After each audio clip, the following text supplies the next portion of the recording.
HTML provides lists and table elements to help us structure logically related data in ways familiar to us already.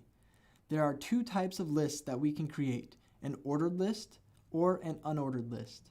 An ordered list is where the items in the list are numbered, implying that the order matters. An unordered list is just the opposite.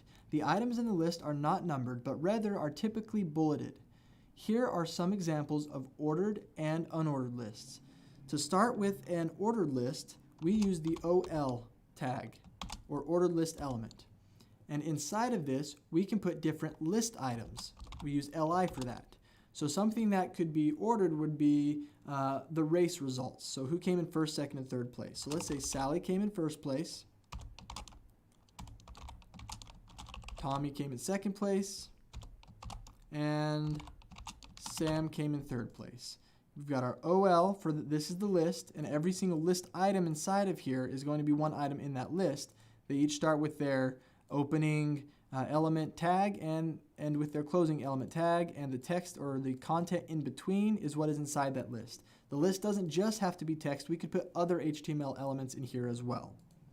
Let's take a look at an unordered list, which uses the exact same structure except for it's a UL instead of OL for unordered list. This could be like a grocery list where it doesn't matter the order you pick up things in. So we could put apple, we could put bread, and we could put eggs. Now if we open these in our browser, this HTML file in our browser, we can see that the ordered list is ordered. It has numbers.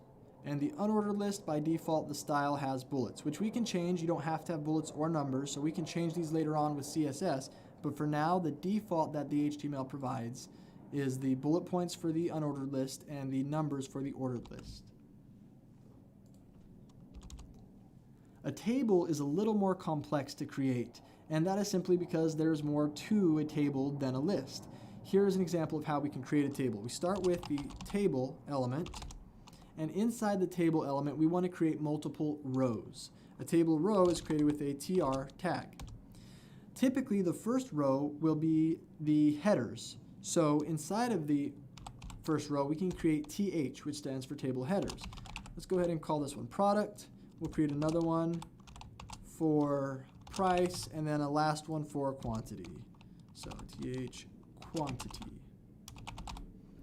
Now this row is finished. We can create another row, so tr, and then inside here we're going to create some table data. This is the data that will show up in the under each of the headers. So it has to follow the same order: the product first, the price, and then the quantity. So we're going to go ahead and create a table data, and we'll call this one our apple. We'll create another table data. We'll say the price is 35 cents. And we'll create another table data, and we'll say the quantity is 27. Let's create another row after this one, so tr. And then I can go ahead and create another table data. We'll call this one bread. Table data, the price, we'll say it's $2.35. And then for our quantity, we'll say there are 12. So if I save this, come back and refresh my page, I can see the headers, product, price, quantity, and then the different rows with the table data that matches it. Notice how our table and lists are pretty bland, not like anything we would normally see on a website or application. This is because we are still only using HTML, which is for creating the structure and not for making things look amazing. We will make our lists, tables, and everything else look much better once we start adding some CSS.